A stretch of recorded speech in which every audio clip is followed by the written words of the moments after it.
हरे कृष्णा।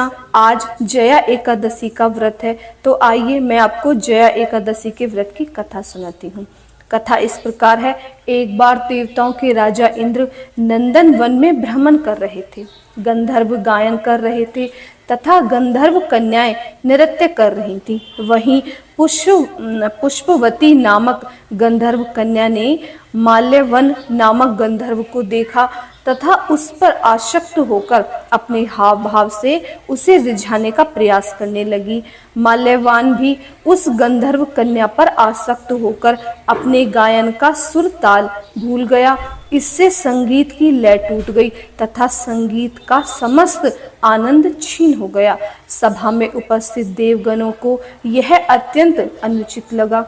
यह देखकर देवेंद्र भी रुष्ट हो गए और क्रोध होकर इंद्र से पुष्पवती तथा माल्यवान को श्राप दे दिया। संगीत की साधना को अपवित्र करने वाले माल्यवान और पुष्पवती, तुमने देवी सरस्वती का घोर अपमान किया है, अतः तुम्हें मृत्यु लोक जाना होगा।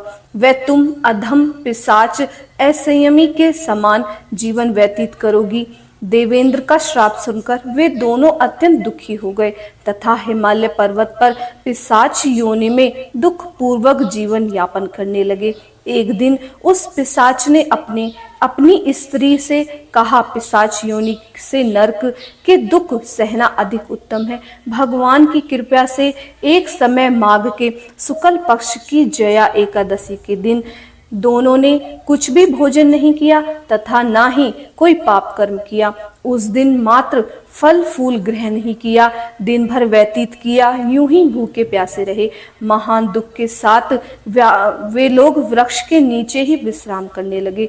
दूसरे दिन प्रातःकाल होते ही प्रभु की कृपा से इनकी पिशाच योनि से मुक्ति हो गई तथा पुनः अपनी अत्यंत सुंदर अप्सरा एवं गंधर्व की देह धारण करके तथा सुंदर वस्त्रों एवं आभूषण से अलंकृत होकर दोनों स्वर्ग को चले गए। और माल्यवान ने कहा, हे देवताओं के राजा इंद्र, श्री हरि की कृपा तथा जया एकादशी के व्रत के पुण्य से हमें पिशाच योनि से मुक्ति प्राप्त हुई है। इंद्र ने कहा, हे माल्यवान, एकादशी व्रत करने से तथा भगवान श्री हरि की कृपा से तुम लोग पिशाच योनि को त्याग कर पवित्र हो गए हो।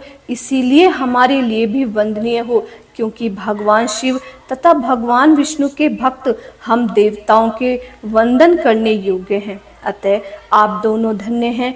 अब आप प्रसन्नता पूर्वक देवलोक में निवास कर सकते हैं। तो ये थी जया एकादशी व्रत की कथा।